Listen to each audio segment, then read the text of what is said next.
guys, Apple Maniac YT here. So inside of this box is my severely bent midnight iPhone 13. So if you don't know what happened to this iPhone, quick recap, it fell face first onto a metal bar from about 20 feet in the air. I'll put a link to the original video explaining it up in the top right now. Anyways, it's not in the best shape. And just to make it worse, this is a 512 gigabyte iPhone 13, but just look at that bend on the frame snapped right at the 5G antenna. And here's the back. It completely shattered the back glass. The screen barely cracked anymore from the impact, only up there, and the rest of the cracks were already there. Now, I am planning to fix this device pretty soon, and that's why I'm going to be unbending it just to see what parts I might have to salvage from the housing and be sure to get them back into working order by unbending them, hopefully. So let's get started. Okay, so since the back glass is quite sharp, just to avoid cutting my hand, I'm going to be putting a mouse pad over the iPhone 13 while I'm trying to unbend it, just to keep my hand safe. I'll make sure you can still see the point where it's bent. Now this iPhone 13 still completely functions, but the OLED is completely destroyed. First attempt at unbending in 3,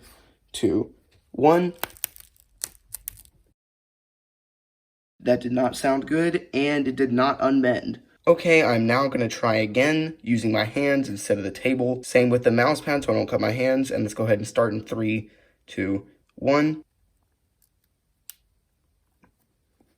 And absolutely nothing. Okay, so after 2 failed attempts, I've decided to go with the final route of putting it on the edge of the table and pushing. I didn't want to do this because I was afraid I'd push too hard to snap it in half, but this is what it's come down to. I'm going to go ahead and start. We're getting somewhere.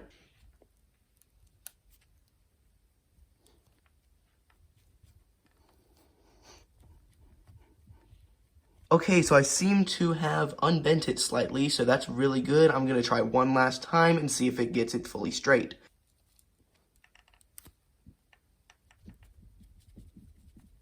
Okay, so all this effort in trying to unbend the iPhone 13 was a huge success, actually. I got most of the bend out. It is very slightly bent now, and I'm really happy with how this turned out. So I am planning to fix this phone pretty soon, and I may end up doing it before I get the iPhone 14 Pro. I know I kind of already decided to get the 14 Pro, but I may end up changing my mind. And when I do fix it, I'm considering switching the color to a green one, but I'm honestly not sure. So thank you guys for watching. Comment, like, and subscribe. And as always, peace out, guys.